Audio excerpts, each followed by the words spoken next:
Today we are going to learn about microscope. Okay. First of all, you must know how to define microscope. It is an instrument which is used to observe microscopic substances or things under it. Okay, like unicellular organism like amoeba, paramecium, euglena, bacteria, etc. Okay, so those things which cannot be seen with naked eye can only be seen or observed with the help of microscope. Okay, so you must know the parts of the microscope. How can that be used or how does it work? So सबसे पहले बच्चों number 1 में you can see the uppermost part, this black portion is called eyepiece or ocular lens. What is this called? Eyepiece or ocular lens. Ocular stands for from eye. Eyepiece it is called. Through it we can observe the slide under the microscope. Okay. And second part is these some lenses are provided. कुछ lenses हैं ये आपके सामने और ये घूम भी सकते हैं. Okay. Can be rotated also. और ये lenses जो हैं different powers के होते हैं. 5x power, 10x power and 20x power. This power shows the magnification. What? Magnification of the specimen. Okay.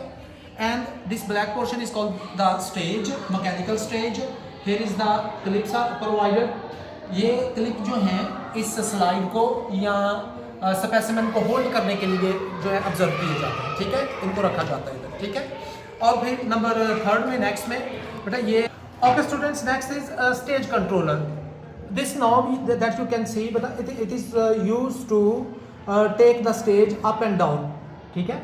It also used for a magnification and this knob is used as a fine adjustment. What is fine adjustment? We can clearly magnify our specimen or the slide which has been observed. Okay. Yes. So ये सारा बेटा काम है. अब number next में इसके ज़रिए आपने देख के यहाँ से बेटा इस लाइट को ऑन किया जाता है. क्या किया जाता है? लाइट को. ये लाइट जो है इस लेंस के जरिए से रिफ्लेक्ट होके स्पेसिमेन पर पड़ती है. किस पर? स्पेसिमेन पर पड़ती है. और स्पेसिमेन को जब ये लाइट जल के लाइट रिफ्लेक्ट होके ऊपर आ जाती है तो इधर से स्पेसिमेन को हम एक आंख बंद करके दूसरी आंख से इसको हम क्या कर सकते हैं? स्पेसिमेन को ऑब्जर्व कर सकते हैं. ठीक है. तो ये सारा ओवरऑल इसके पार्ट्स हैं जो कि हम माइक्रोस्कोपिक थिंग्स को ऑब्जर्व करने के लिए इस्तेमाल करते हैं. ठीक है. आपकी बुक में काफ़ी सारे ऐसे जो हैं ऑर्गेनिजम्स का नाम दिया हुआ है, जैसे पैरामीशियम है, जैसे यूग्लेना है, जैसे बैक्टीरिया वगैरह हैं. ठीक है. और जब हम सेल साइकिल में चैप्टर 5 सेल साइकिल में जाएंगे वहाँ पर माइटोसिस और मियोसिस की भी हम स्टडी करेंगे. तो इसकी स्टडी के दौरान में वो सेल की डिफरेंट स्टेजेस हम माइक्रोस्कोप के नीचे ऑब्जर्व कर सकते हैं. ओके. अस्सलाम वालेकुम माय क्लास फेलोज. हमारा आज का बायोलॉजी का टॉपिक है माइक्रोस्कोपिक. ये है माइक्रोस्कोप. इस लेंस को हम कहते हैं अकर लेंस या स्पेसिफिक लेंस. इससे हम देख सकते हैं अंदर वाली चीज़ को, जैसे कोई भी माइक्रोस्कोपिक लेंस को किसी चीज़ को भी देख सकते हैं. इसके बाद है ऑब्जेक्टिव लेंस. ये है ये ऑब्जेक्टिव लेंस है. ये 3 तरह के होते हैं.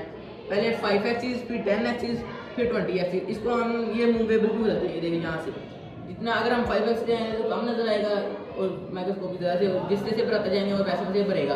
इसके अलावा है मैकेनिकल स्टेट. ये है मैकेनिकल स्टेट और ये इसे हम कहते हैं फाइनल एडजस्टमेंट और अपर एडजस्टमेंट. इससे हम ये अप एंड डाउन भी कर सकते हैं. ये देखिए. और इसके बाद ये है स्टेज कंट्रोलर. इससे हम स्टेज कंट्रोल कर सकते हैं. अगर जैसे ये मूव हो रहा है ना, यहाँ रखना है तो इसको हम ऐसे एडजस्ट कर देंगे और ये इधर ही हो जाएगा.